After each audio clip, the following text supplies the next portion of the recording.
ஆனா விஜயண்ணா, ஏன்னா திரும்ப திரும்ப அரசியல் தற்கொலை மாதிரியே பேசுறீங்க? அவங்கதான் ஏதோ தற்கொலை எழுதி கொடுக்குறாங்கன்னா அதை ஏன்னா அப்படியே படிச்சுட்டு போறீங்க?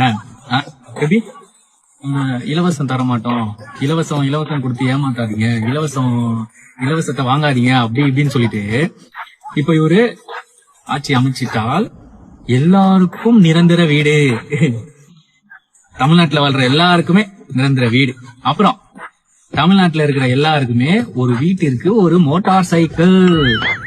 டை டை டை டை யார் தாண்டா நீங்களா?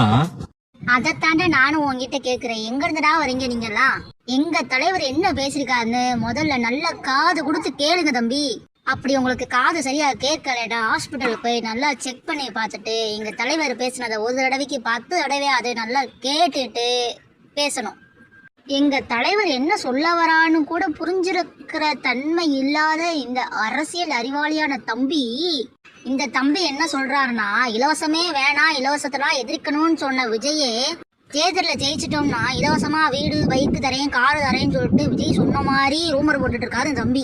அடக்கிருக்கு தம்பியே, எந்த இடத்துலயுமே எங்க தலைவர் இலவசமா எதையும் கொடுக்குறேன்னு சொல்லவே இல்லை. நாட்டோட பொருளாதாரத்தை உயர்த்தி அதன் மூலமா வர காசுல தான் இந்த மக்களுக்கு, ஒவ்வொரு தனி மனிதனுக்கும் சொந்தமா ஒரு வீடு, பைக்கு, காருன்னு ஒவ்வொரு தனி மனிதனையும் முன்னேற்றுறதுக்கு தான், ஒவ்வொரு குடும்பத்தையும் முன்னேற்றுறதுக்கு தான் அவர் வழிபார்த்து சொன்னார்.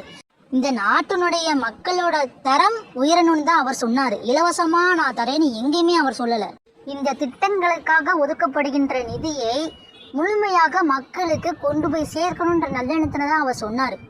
இந்த நாடு எப்படி போனா என்ன, இந்த நாட்டு மக்கள் எப்படி போனா என்னன்னு எனக்கு என்னன்னு அவர் இருக்கல. ஏன் எப்படி போனா எனக்கு என்னடான்னு இருந்தீங்கன்னா இப்படித்தான் வீடியோ பதிவு போட்டுக்கிட்டு சால்ரா அடிச்சுக்கிட்டு உட்காந்துருக்க வேண்டியது.